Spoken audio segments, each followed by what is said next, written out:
tàccu xale yi bu baax a baax. dafa jaaxal mu ngi woy waaye dara génn. ah te seen loxo ci kaw voilà ñëpp ci seen loxo waaw tout le monde voilà tout le monde. petit attention. On va chanter.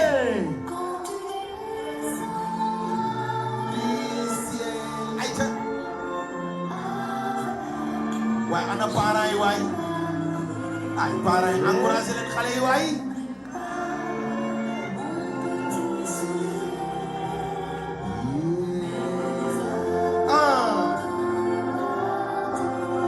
Chiquito. Oui, grand. maa ngi sa ginnaaw tey. Yes, merci beaucoup, sama grand. Et c'est la fête ce soir, ici à la ville de Dakar. Et merci beaucoup. C'est l'arrivée du maire. Le maire arrive. Le maire arrive, nous vous prions de vous lever et d'accueillir monsieur le maire Abass Fall avec sa forte délégation.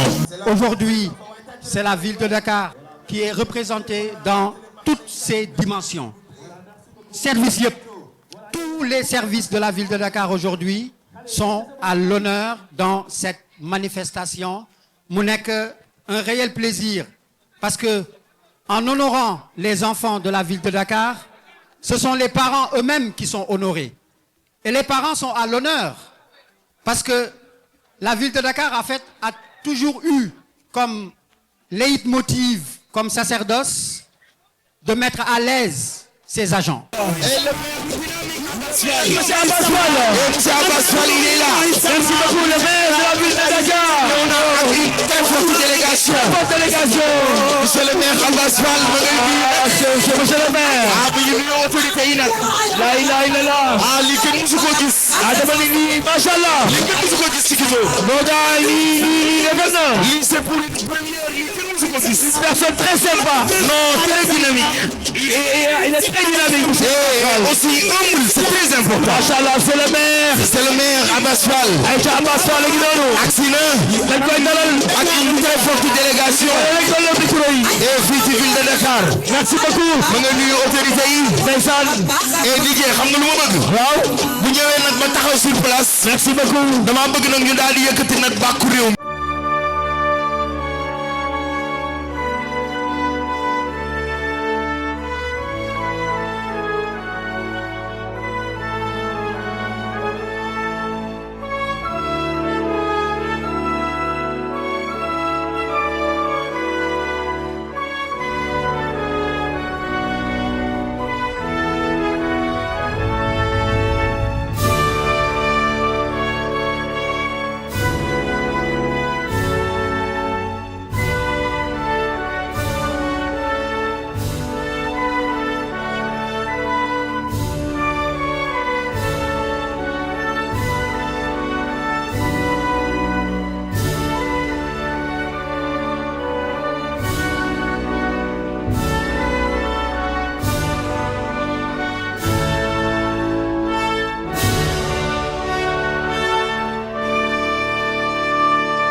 xale yi tey ñoom moom fête bi. dëgg la. sans plus tarder nanu ma kaleel rek. waaw.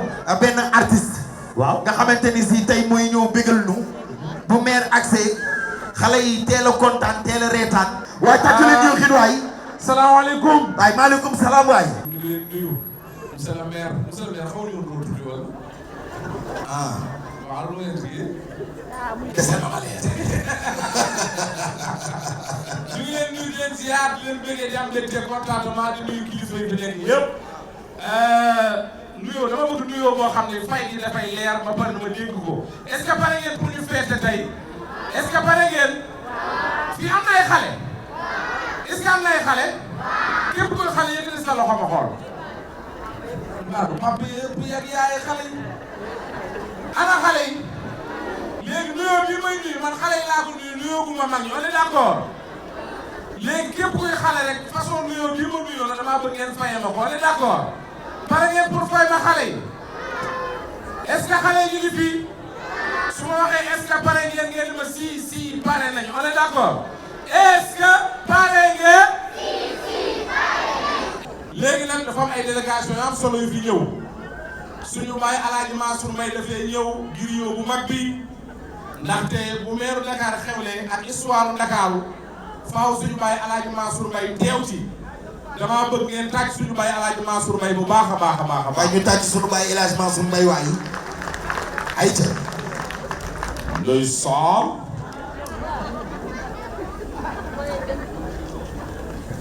ñu ngi nii ñëpp di sant ñëpp ñu ne maa ngi Mansour ndeysaan sa dëgg di kontaan na ñu ngi bis bu rëy kan moo ko xewle ndeysaan sa dëgg ki nga xamante ni oh waaye bu ma xoolee ndeysaan sa dëgg monsieur le maire Abbas sama xel day dellu 1976 su ma xoolee Abbas ndeysaan sa dëgg sama xel day dem ci Demba ak Dippo dañuy yéeg fii ci yoonu Dakar su ma xoolee ndeysaan sa dëgg Abbas ndeysaan sa dëgg sama xel day dem ci jàmbaar oh waaye kii toog fii mu toog ndeysaan sa dëgg dafay war a toog man calcul laa ko tuddee xam ngeen calcul bi lan la soo jëlee mbaax bilis yiw bilis yaatu bilis bëgg asaay bilis taxaw Dakar bilis jàppale Dakar bilis taxaw waa maire bi égal Abbas Fall waaye tàcc leen ko bu baax bu ci jógee nag dañuy daal di dalal ki nga xamante ne tabaarkàlla ndeysaan foo mu indi ko ndax dafa nekk Maroc fan yi mais foo mu indi ko ndax gars yi ko nam moom na mu nekkee Maroc laa leen bëgg a wax est-ce que pare ngeen ñun laaj ci président Macky Sall tàccu leen lii monsieur le maire di leen wax dara tàccu leen lii fo la rek da ngeen a politique trop ah lii fo la rek xam naa balaa ñoo tàcc ku léegi naan monsieur le maire di tatal ah Abbas boo tàccoo suba ah Abbas da ngaa bañ a tàccu salaamaaleykum salaamaaleykum maa ngi leen di sant leen gërëm dem leen te contentement xam nga man li ma neex mooy tabarkalla xam nga ma nekkoon naa fi mais du ma leen nëbbu maire mu ne nekkoon na fii ci Dakar mais Abbas kenn gënu ko Abbas mooy koo xamante ni tabarkalla taxaw na taxawaay bu rafet damay seede parce que jóge naa fi dama fi ñëw rek pour wax leen léegi ci la laa ne du ngeen ma wàccee quoi wax léegi maa ngi Maroc di bay raisin vraiment Marème Faye itam lañu fa di jaay ay fataay complet Amadou Dame fi ne organisateur la quoi ci boule yi ma ne ko Amadou yaa ngeen ngeen ci bon rôle léegi suñu sa jugee damay tëjee nag ki nga xamante ne nag mooy actuel président kooku moom du ma di tàccu leen ko dama naan du actuel président nag ngeen tàccu xanaa président Diomaye tàccuwaat leen président Diomaye waay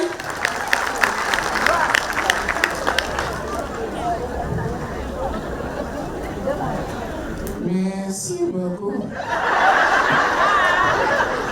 ñu am mbégte bu baax a baax ñu wax ne si ne sama baat bi sax dafa xaw a dee ndax démb damaa nekkoon ci millions yi man góorgóorlu liggéey jox naa leen 75 millions wax dëgg yàlla li ma ko waxee sax dama doon naa leen jox xaaj bi Ousmane ne ma bu ko xaaj Ousmane sax ne la ma joxe 100 ma ne ko noonu lañ ci toog juróom parce que xam nga tam loolu dafa bari vraiment mais dem nañ ko daal li ma woowee Abbas bul ma bàyyi noonu bul wàññi ndax ñeeru Dakar sax am na leen loo xam ne dafa ci yokku moo tax daal dama bëggee tàccul ma Abbas bu baax a baax merci beaucoup xanaa doy na nag waaw mais kooku mooy ñooxit tàccu leen ko waay waaye tàccu leen ñooxit waay di jaajëfal monsieur le maire di ko ñaanal yàlla guddal fanam nga xamante ni taxawaay bu rafet lay taxaw fii ñu ngi ziar yëpp di liggéey yëpp yàlla guddal seen fan te dëgëral la léeg-léeg bi nga bëgg ci Ndakaaru yàlla na ko yàlla mottali incha allah monsieur le maire nag lamb naa la dégg nga. merci beaucoup.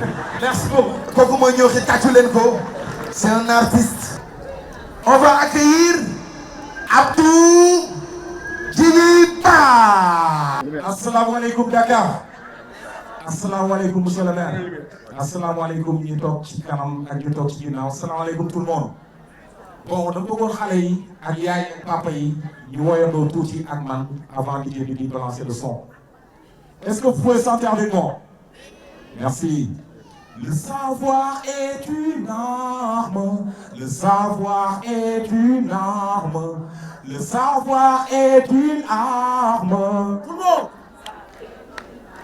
Merci. Le savoir est une arme.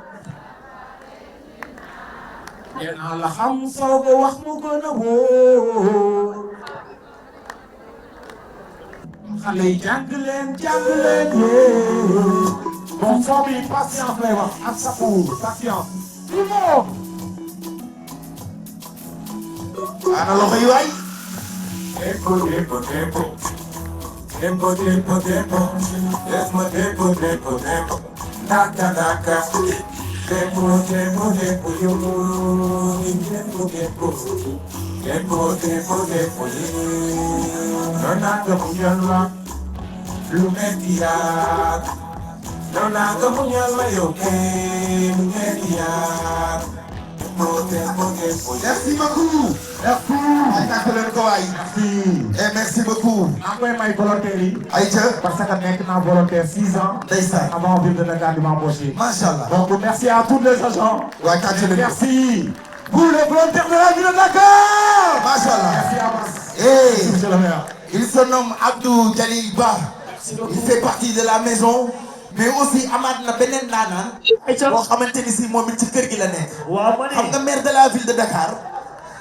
dafa bari ay talent. oui. ñoo ngi nekk ci kër gi di bay seen waar di liggéey. ci Kito. waaw ma ne. waaye aussi ñoom it.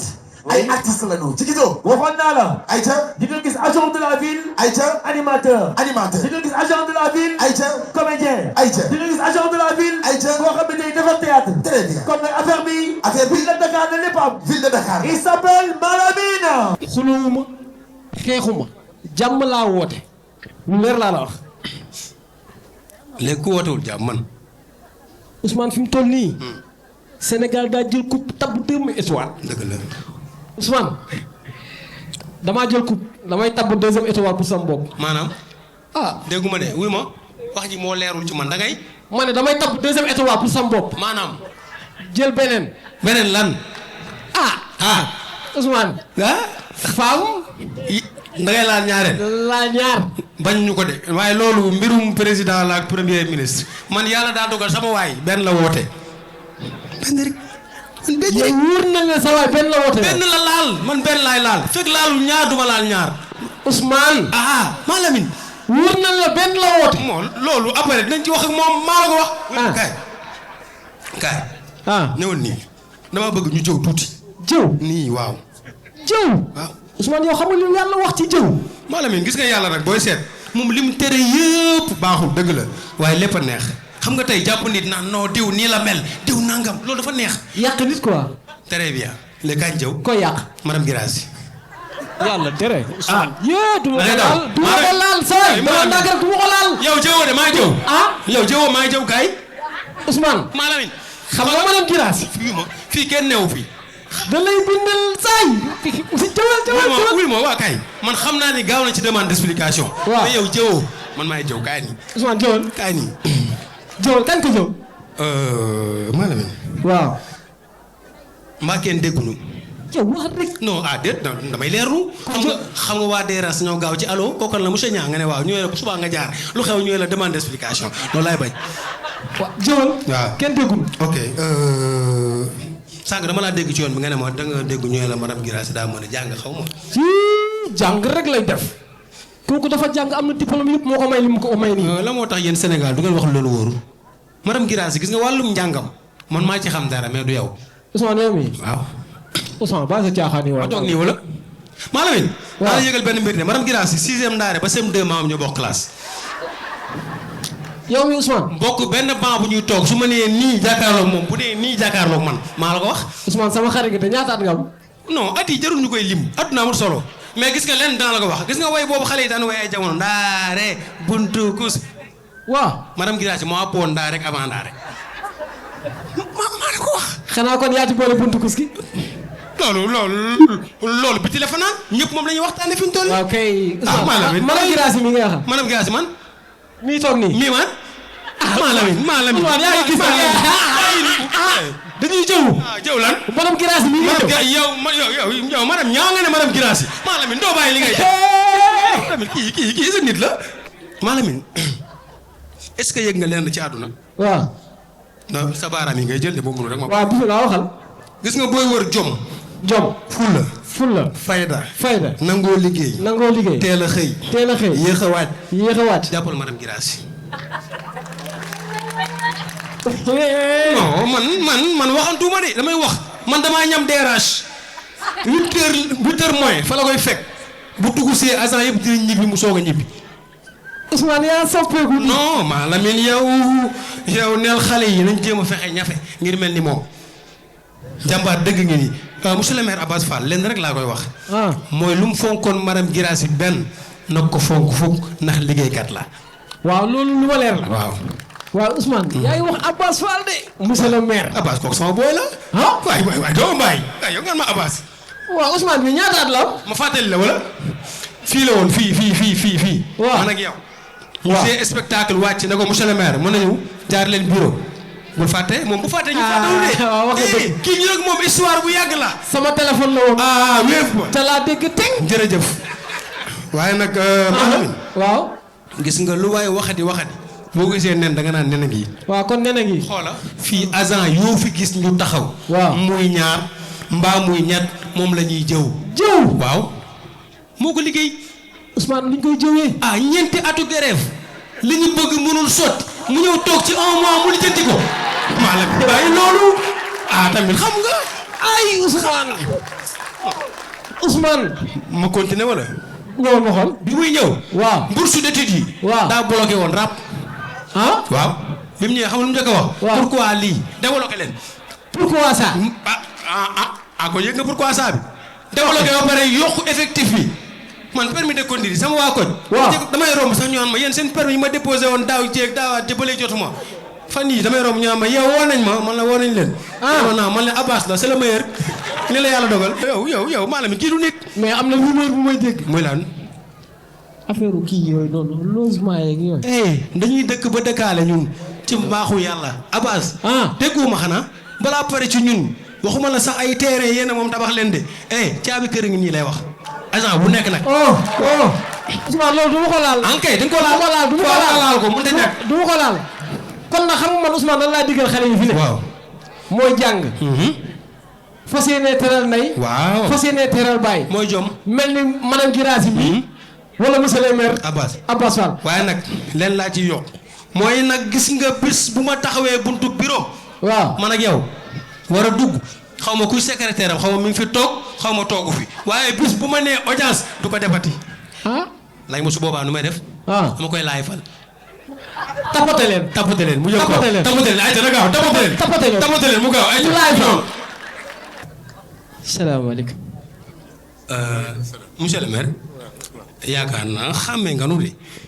yow du nu say agent de ñun say doom lañu. xàmmee nga nu. waaw. sama yaay ngi nii. waaw. tàngoor yaay booy ñu ngi lay siyaar. dama balaat.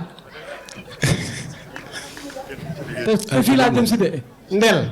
maa la wax lii monsieur le maire ñu ngi lay ñaanal. loolu moom la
Merci beaucoup. Laissez-moi une minute. Aïcha Seynabou. Merci Madame Guirassy. Merci beaucoup la ville de Dakar. Merci Monsieur le maire Abass Fall. Merci ADC. Merci ACC. Merci à Madame Jacqueline, Madame Ngoné Meng et tous les conseillers. Je vous remercie. Merci, ça c'est pour vous. Merci. Voilà, sans plus tarder, on va introduire le mot de l'enfant, Mam Fatou Tunkara, qui va saluer les autorités certainement après avoir lu son discours. Du haut de ses 12 ans, elle va s'acquitter de la lecture de ce message. Monsieur le maire de la ville de Dakar, mesdames, messieurs les adjoints au maire, mesdames, messieurs les conseillers municipaux, monsieur le secrétaire général, monsieur le directeur de cabinet, mesdames, messieurs les chefs de service, mesdames, messieurs les partenaires sociaux, très chers parents. Cher papa Abass Fall, au nom de tous mes camarades ici présents et les autres qui n'ont pas pu être avec nous, nous vous témoignons notre profonde gratitude. Monsieur le maire, cher papa, merci de nous avoir donné l'occasion de communier dans la gaieté, la convivialité et la fraternité. Nous mesurons malgré notre jeune âge les efforts fournis pour nous offrir cet après-midi récréatif avec nos parents. Merci aussi d'avoir passé en notre futur en nous donnant une place de choix dans vos projets et programmes. Votre engagement et vos actions en notre faveur, ainsi que les valeurs de combativité et de persévérance que vous incarnez, nous obligent à viser l'excellence et l'exemplarité. Dans ce monde où l'on ne se fait plus de cadeaux, des cadeaux, vous nous en avez offert et suffisamment. Surtout de très jolis cadeaux. Vous en avez offert aussi aux enfants de la capitale dernièrement lors de la journée Noël pour tous. Merci pour eux.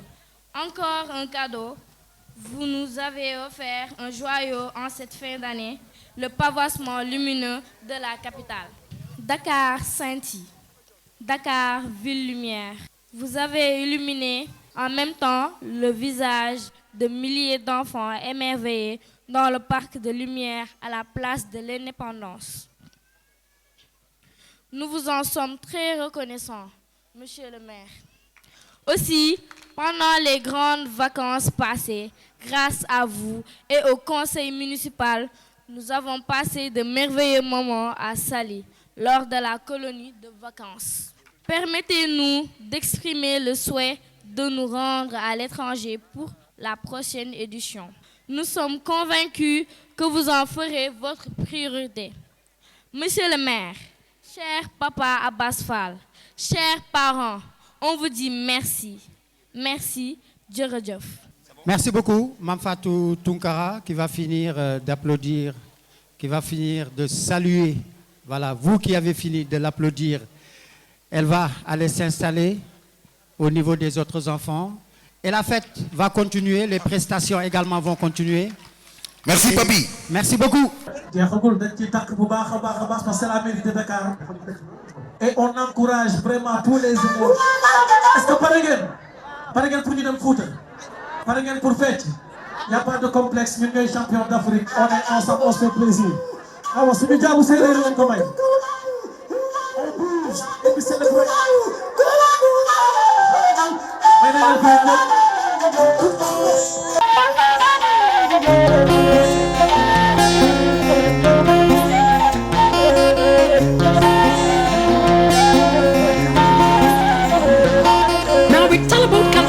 African vibes, don't forget men, where you come from. Dirikole, song of motherland. Bok mi nang ma-feel, better you understand. Oh, khamatul fal jamay, dalul fa jagibon, yande ko sen, jazanu serir. Alalali ayole, yara dirikole, ayo, ayole.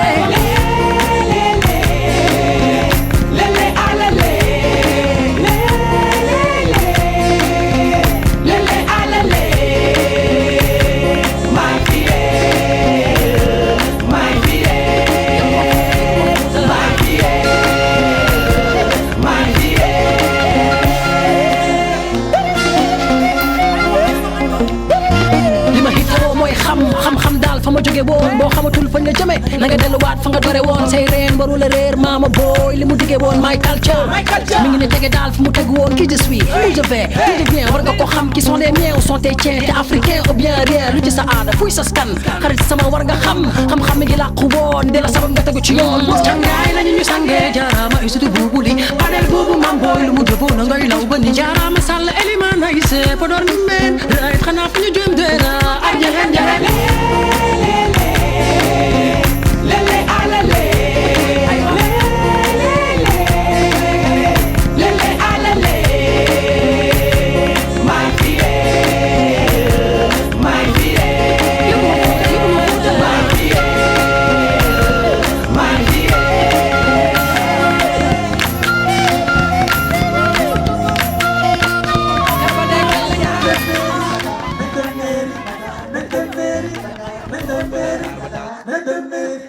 Merci beaucoup. Merci monsieur le maire. Merci ma mère Bio. Merci Jean-François Merci beaucoup. Chers enfants, merci de se présenter aujourd'hui pour la remise de cadeaux.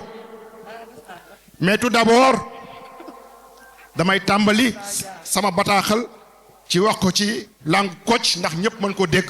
Di tàmbali ci souhaiter meilleurs vœux 2026 à tous les enfants, à tous les parents et à monsieur le maire et à tous les conseillers municipaux, chefs de service et directeurs de la ville de Dakar. Ñu ngi ñaan 2026 ni ko gaynde yi defee démb andi coupe d'Afrique bi ñu ngi ñaan yàlla lépp lu ñu sumb ci 2026 bi yàlla nañu yàlla defal muy ay défis yoo xam ne yëpp ndam lay àndal. ñaar am ci yoon benn bi ci njëkk mooy le maire de la ville de Dakar dafa jël le budget yóbbu ko 80 milliards bëgg ci impliqué commune yëpp kon nag yàlla na ci ñëpp tax rip. beneen bi muy les Jeux olympiques de 2026 ñu andi ko ci Dakar Dakar war ko yor loolu itam yàlla na ci ndam lu rëy a rëy juddoo. kon nag monsieur le maire ñu ngi leen di nuyu conseil municipal bi yëpp di nuyu tous le monsieur le secrétaire général di nuyu le directeur de cabinet et tous les directeurs di nuyu tous les chefs de service. partenaires sociaux yi nga xam ne moom la ñuy wax muy intersyndical ak képp kuy syndicat nga xam ne ak ñi nga xam ne amical ak ñëpp ñi nga xam ne ñu ngi yëngatu ci lu jëmale liggéeykat bi kanam ak lu jëmale institution bi ci kanam ñoom ñëpp ñu ngi leen di nuyu ñu ngi lay nuyu naan la bismillah monsieur le maire ndax da nga tàmbali ci Ndakaaru mu nekk tàmbali goo xam ni dañu ni cin bu naree neex bu baxee xeeñ genn golo gudd na waaye loo ci laal mu yëkku bi ci njëkk ñëw nga ci mairie Ndakaaru commencé nga fi def ay action yoo xam ni vraiment ay action yu ñu apprécier la action yooyu bi ci njëkk tey mooy gis nañu bi nga ñëwee li nga xool da nga topp magasin yi ci Ndakaaru yépp lu fi nekkoon ci denrée nga xool liggéeykat yi nga xam ne gën nañu néew doole kenn kuñ ne nga woo ko jox ko ci lu mu loo xam ni mën na ko ration weer asal monsieur le maire liggéeykatu maire yi di xeex boo xam ni dem na ñetti at xeex boobu yow moomu nekkoon nga ci arbitre yi xeex boobu ba ñu nee jubóo nañu am nañu protocole yow nga bokk ci ñi nga xam ni fas na nga ko yéene jéem njëkk a appliqué muy lan la question de la revalorisation salariale yow tax nga ci benn weer bu njëkk weer woowu bu ñu nee liggéeykatu ville de Dakar yi xaaj nañ leen ñaar benn xaaj ak lu topp commencé nañu bénéficier de cette revalorisation salariale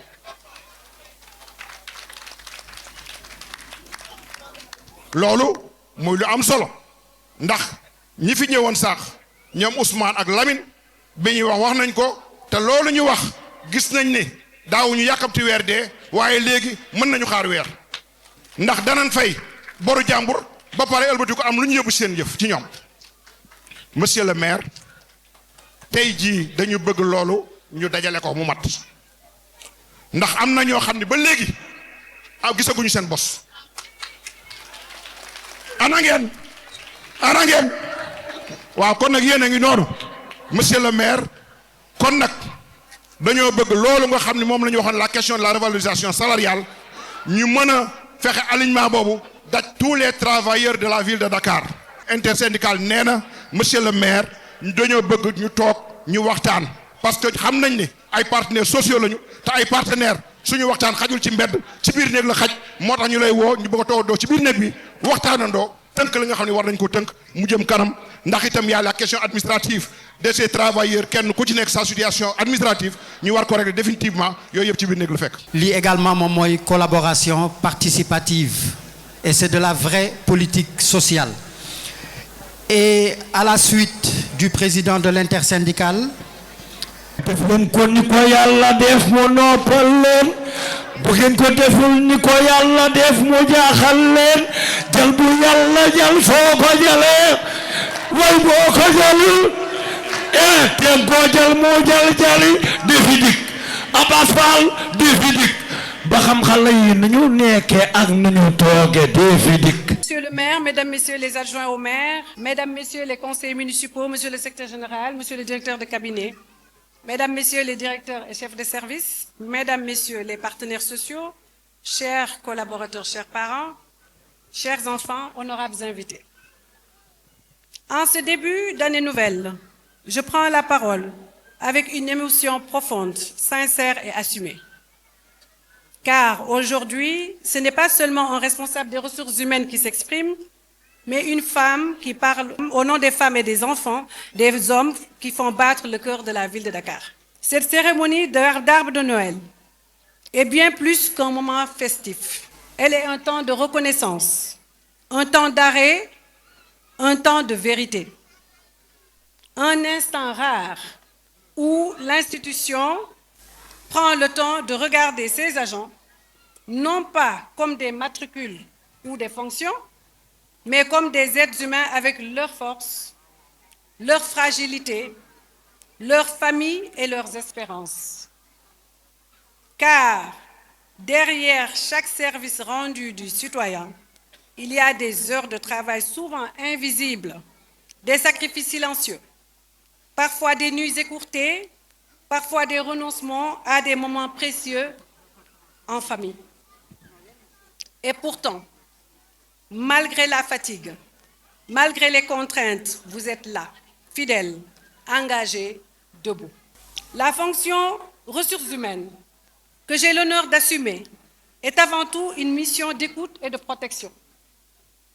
Elle consiste à entendre ce qui n'est pas toujours dit, à soutenir quand la force manque, à rappeler à chacun qu'il compte, qu'il est reconnu, qu'il n'est jamais seul face aux épreuves.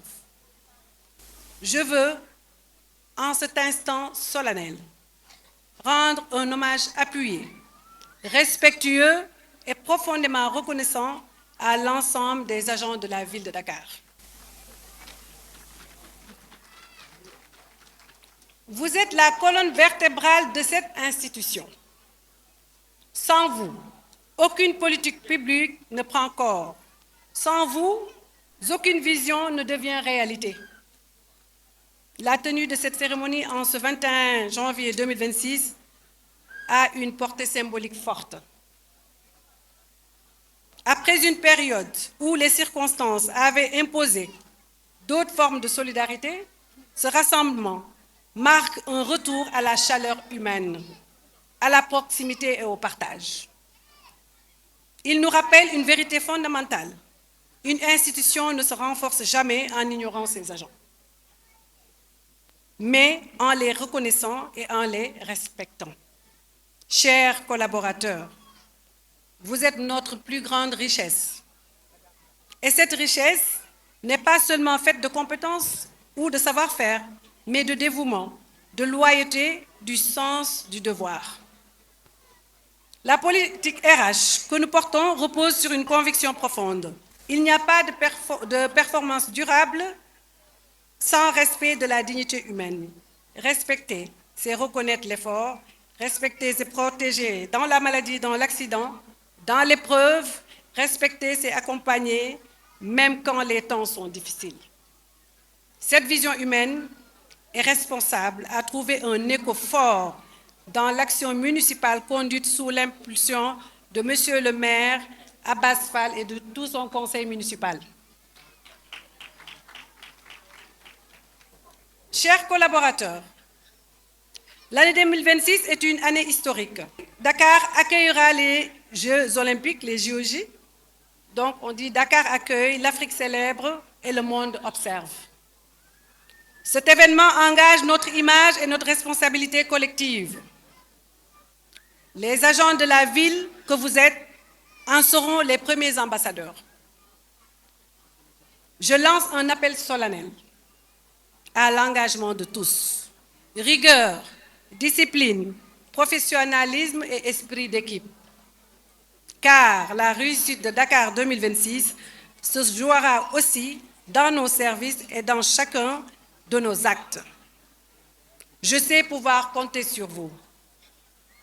Ensemble, faisons de Dakar 2026 une réussite exemplaire pour Dakar, pour le Sénégal et pour toute l'Afrique. Monsieur le maire, les décisions que vous avez prises ont profondément touché les agents. La régularisation dont parlait monsieur le représentant de l'intersyndicat tout à l'heure, donc la régularisation de la revalorisation salariale qui est attendue depuis 2022, a été ressentie non comme une simple mesure administrative, mais comme un acte de justice, un geste de considération, une main tendue à celles qui attendaient parfois avec inquiétude, parfois avec résignation. Les mesures d'accompagnement social ont elles aussi parlé au cœur. Tout à l'heure, monsieur le représentant syndical en a parlé également avec les denrées alimentaires que vous avez bien voulu distribuer au personnel dès votre arrivée. Elles ont rappelé que l'institution sait être présente quand cela compte, attentive aux réalités humaines de ses agents. Au nom de l'ensemble du personnel, permettez-moi de vous exprimer une reconnaissance profonde, sincère et respectueuse. Mesdames, Messieurs, je ne saurais poursuivre sans avoir une pensée émue pour nos collègues disparus, pour ceux qui sont malades, pour ceux qui traversent des épreuves silencieuses. À leurs familles, à leurs proches, je veux dire ici publiquement, vous n'êtes pas seuls. La politique RH que nous défendons est une politique de solidarité vivante qui se manifeste dans les actes, dans l'accompagnement et dans la présence. Je crois profondément que le bien-être d'un agent se lie dans la qualité du service rendu aux citoyens. C'est pourquoi nous continuerons sans relâche à œuvrer pour un environnement de travail digne, humain et protecteur. Chers parents, chers collaborateurs, nos responsabilités dépassent nos fonctions. Elles s'étendent à l'éducation de nos enfants, à la transmission des valeurs de respect, de discipline et de vivre ensemble. Chers enfants, votre patience, votre compréhension et votre amour permettent à vos parents de servir la ville avec courage. En retour, honorez-les par votre travail, votre respect et votre comportement. Vous êtes notre espoir vivant, notre promesse, notre avenir. Que Dieu vous protège, vous éclaire et vous guide. Que cette fête soit pour vous un moment de joie sincère, de rire partagé et de souvenirs heureux. Avant de conclure, je tiens à exprimer ma gratitude à tous ceux qui œuvrent, souvent sans être cités, à la réussite de notre mission collective. Partenaires sociaux, d'abord les élus du conseil municipal, permettez-moi de citer Madame le maire Jacqueline Badiane, qui nous accompagne toujours dans tout ce qu'on fait, mais tous les élus également, les partenaires sociaux, les équipes techniques, les agents administratifs, les membres du cabinet, l'administration municipale à sa tête, monsieur le secrétaire général Baye Oumigué, et particulièrement, permettez-moi de remercier et de féliciter l'équipe de la direction des ressources humaines dont l'engagement est une source de fierté et d'inspiration. Merci de les applaudir. Monsieur le maire, l'année 2026 s'ouvre devant nous avec ses défis, mais nous l'aborderons avec confiance, car nous savons pouvoir compter sur des femmes et des hommes debout, engagés, dignes, profondément attachés au service public. Au nom de l'ensemble des agents de la ville de Dakar, je souhaite à toutes et à tous une bonne et heureuse année 2026 placée sous le signe de la dignité humaine, de la solidarité, de la réussite collective. Je vous remercie de votre aimable attention. Merci beaucoup, Madame Guirassi.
Merci beaucoup et bonne fête à vous, d'accord?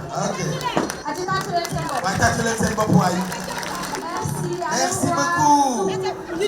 Aïcha kooku mooy ndaxte loo di xale boo xamante ni si musique sénégalaise da koy bàyyi xel ndax mi ngi bay waaram nekk ci yoonam vraiment elle est pétrie de talent te it xale la boo xamante ni si xam naa ni ni ko gisee nii tey daal doy na waar Aïcha. gaay bi yàgg na. Mesdames, Messieurs les adjoints au maire, Mesdames, Messieurs les conseillers municipaux, Monsieur le secrétaire général, Monsieur le directeur général, Mesdames et Messieurs les directeurs, chefs de service, Mesdames, Messieurs les partenaires sociaux, chers collaborateurs et très chers enfants.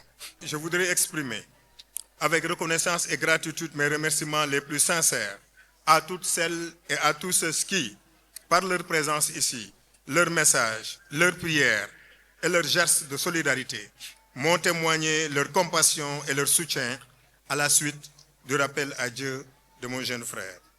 Dans cette épreuve douloureuse, vos marques d'attention et de sympathie ont été pour ma famille et pour moi-même un réconfort profond, une source d'apaisement et un témoignage précieux de fraternité. Je vous en suis infiniment reconnaissant. En vous accueillant aujourd'hui dans les jardins de l'hôtel de ville, c'est bien plus qu'une cérémonie que nous célébrons. Nous affirmons une vision, nous affirmons une ambition, nous posons un acte politique fort, celui d'une ville qui choisit de placer l'humain, l'enfant et la solidarité au cœur de son projet. L'arbre de Noël n'est pas un rituel anodin. Il est au contraire un symbole de continuité, de transmission et d'espérance. Il nous rappelle que l'action publique ne se juge pas uniquement à l'aune des infrastructures, face à la capacité d'une collectivité à protéger, à élever et surtout à préparer sa jeunesse.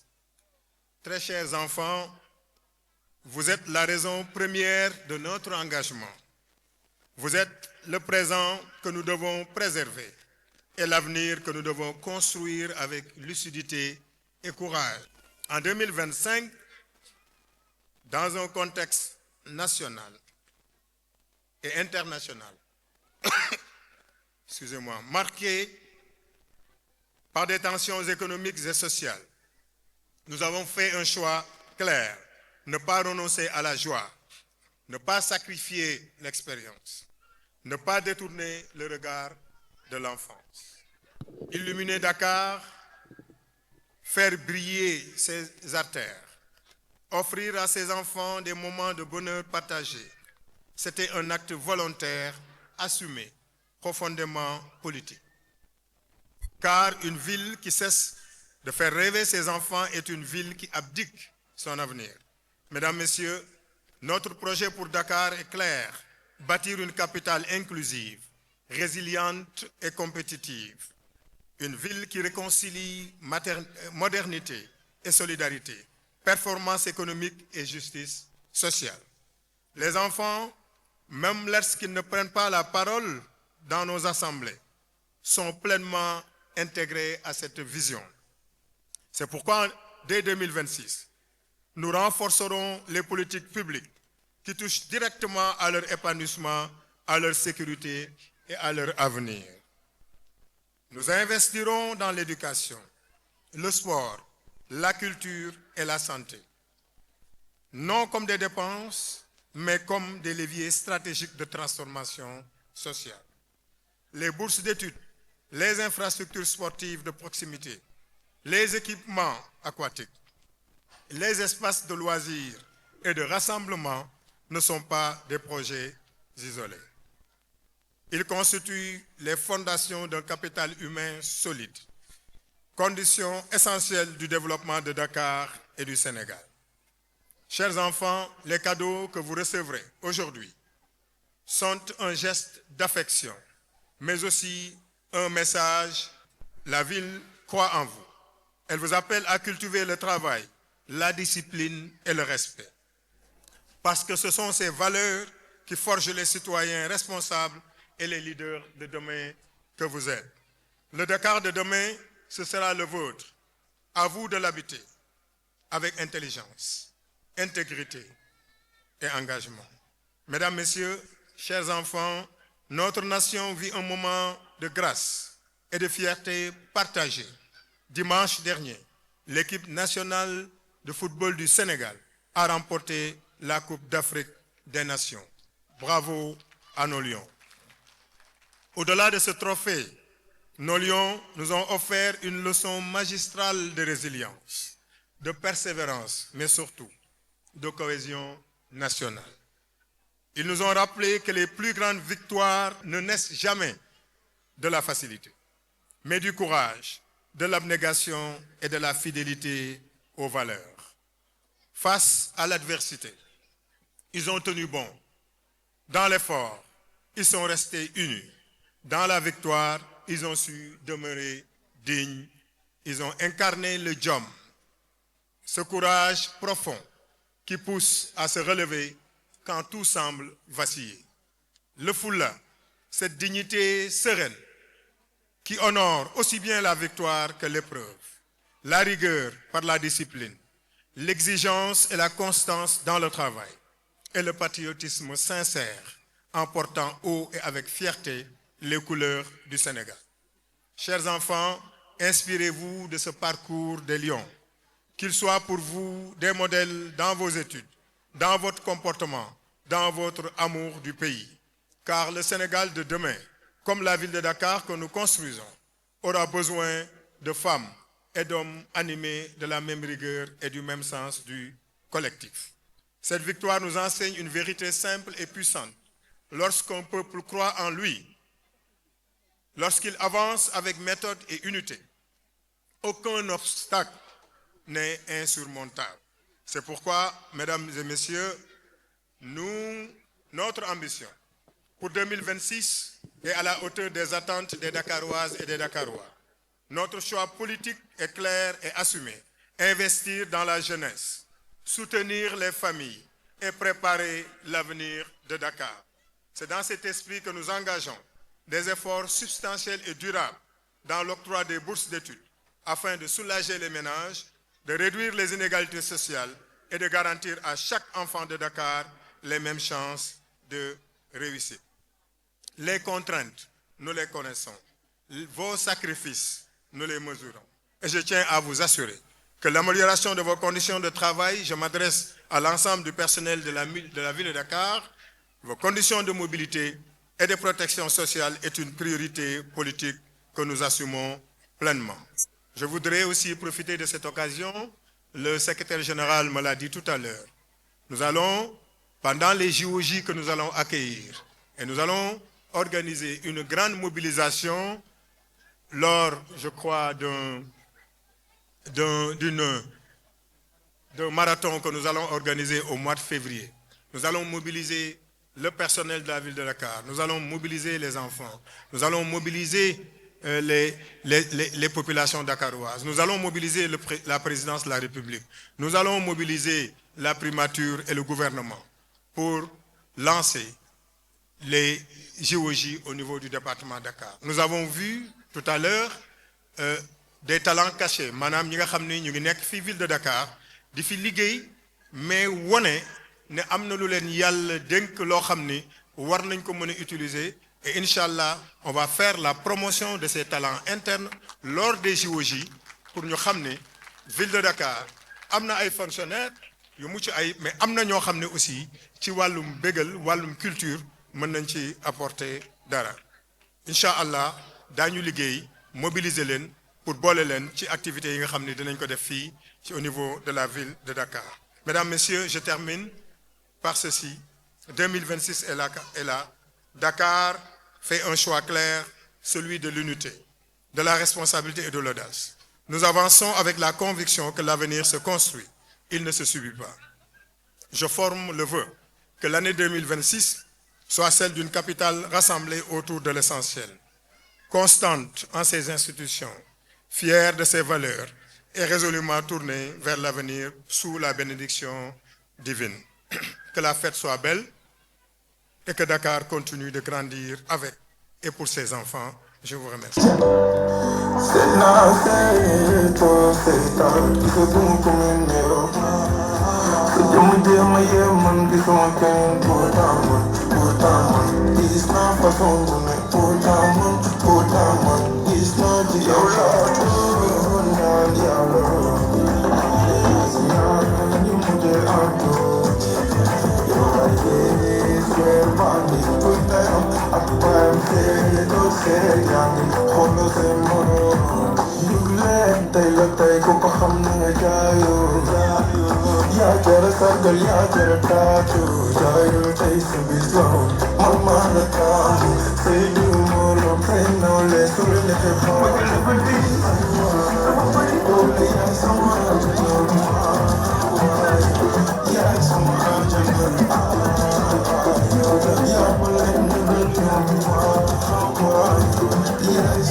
kontaan nañ trop franchement fête bi neex na am na ambiance xale yi foo nañ bëgg nañ ñu ñëpp kaf nañ lekk nañ ba suur naa nañ ba mandi wax dëgg yàlla manqué wul dara ñuy kontaan si monsieur le maire bu baax a baax di ko wax li mu def nii yàlla na gën a yokk si moom yàlla na gën a yomb si moom ndax gis nañ bu baax lu mu nekkee duñu jàppale ni ba mu ñëwee ba tey yàqu si dara franchement kontaan nañ trop.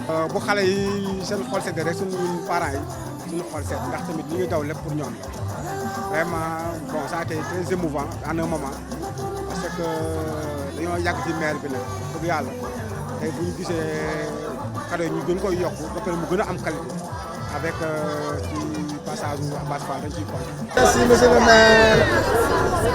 fête bi neex na trop waaye gërëm Abass Fall.